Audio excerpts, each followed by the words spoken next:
பிரதமர் Datuk Seri Anwar Ibrahim நேற்று பத்துமலைக்கு மேற்கொண்ட சிறப்பு வருகை நாட்டு மக்களிடையே ஒற்றுமையை வலுப்படுத்த மடானி அரசாங்கத்தின் வழி அவர் கொண்டுள்ள உறுதிப்பாட்டையும் அக்கறையையும் புலப்படுத்துகிறது. இலக்கவியல் அமைச்சர் கோபிந்த் சிங் டியோ அவ்வாறு வருணித்தார்.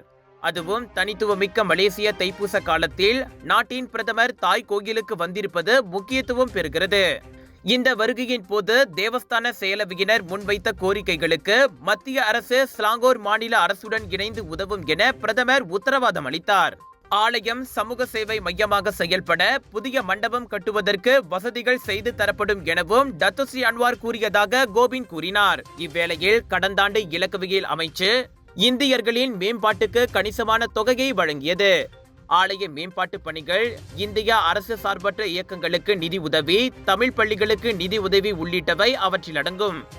இந்த ஆண்டும் இந்தியர்களுக்கு அதுபோன்ற உதவிகள் தொடரும் என கோபிந்த் சிங் உத்தரவாதம் அளித்துள்ளார். அவற்றில் ஒரு பகுதியாக இவ்வாண்டு தைப்பூச தினத்தை ஒட்டி பத்துமலைக்கு வரும் பக்தர்களுக்கு இலக்கவியல் அமைச்சு அன்னதானமும் குடிநீரும் வழங்கும் என்றார் அவர்.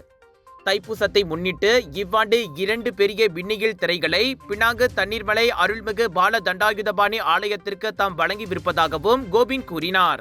இந்த மின்னியல் திரையின் வழி தைப்பூசத்திற்கு வரும் பக்தர்கள் தூரத்தில் இருந்தே ஆலயத்தில் நடைபெறும் பூஜைகள் தொடர்பான காணொளிகளை கண்டு களிக்கலாம். பல்லின மக்கள் வாழும் மலேசியாவில் நல்லிணக்கத்தை கொண்டாடும் மடானி அரசாங்கத்தின் உறுதிப்பாட்டிற்கு இணங்க இந்தியர்களின் நலன் காக்கவும் அவர்களது நம்பிக்கைக்கு மதிப்பளிக்கவும் இலக்கவியல் அமைச்சு மேற்கொள்ளும் முயற்சிகளில் இதுவும் ஒன்றாகும் என அவர் கூறினார்.